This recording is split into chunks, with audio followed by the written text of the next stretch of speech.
আসসালামু আলাইকুম। আজ আমরা একটা বেভারেজ কুলার রেফ্রিজারেটরের গ্যাস চার্জ করব। তার আগে আমরা কি করছি, এই রেফ্রিজারেটরের কম্প্রেসর মোটরের পাম্পিং ইফেক্ট নষ্ট ছিল, তাই না? যাই হোক, আমরা কম্প্রেসরটা অলরেডি নতুন একটা লাগাইলাম।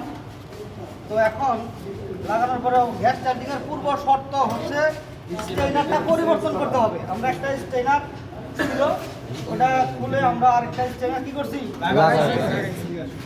লাগানো হয়েছে, তাই না? এখন সব কার্যক্রম শেষ, অলরেডি আমাদের ব্যাকওয়ার্মও শেষ, তাই না?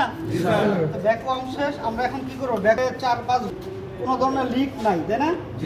এখন আমরা গ্যাস চার্জ করব। তো গ্যাস চার্জিং এর আগে অবশ্যই অবশ্যই অবশ্যই যে হোস পাইপে কিছু পরিমাণে হাওয়া ঢুকে, হাওয়াটাকে কি করতে হবে, পার্জিং করে দিলাম, তাই না?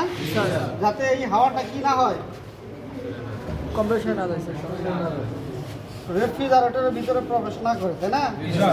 এখন আমরা 1 হোস পাইপ পরিমাণ গ্যাস কি করব, চার্জ করে দিয়ে নিব। 1 হোস পাইপ পরিমাণ একবার, এই ভালো করে দেখতে হবে।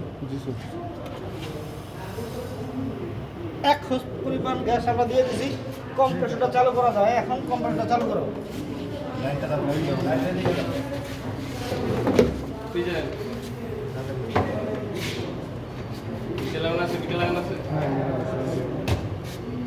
চালু করো।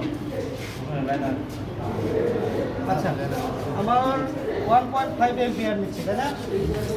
এটা একটা বেভারেজ কুলার, ঠিক আছে? আর 134 গ্যাস চার্জ করবো। কি গ্যাস চার্জ করবো? 134 গ্যাস। মনোযোগ সহকারে কাজ দেখতে হবে, মনোযোগ সহকারে করতে হবে, ঠিক আছে?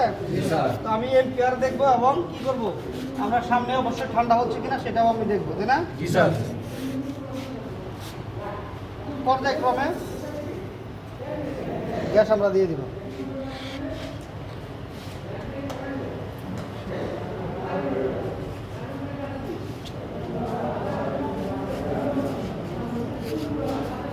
স্কিপ করা যায়।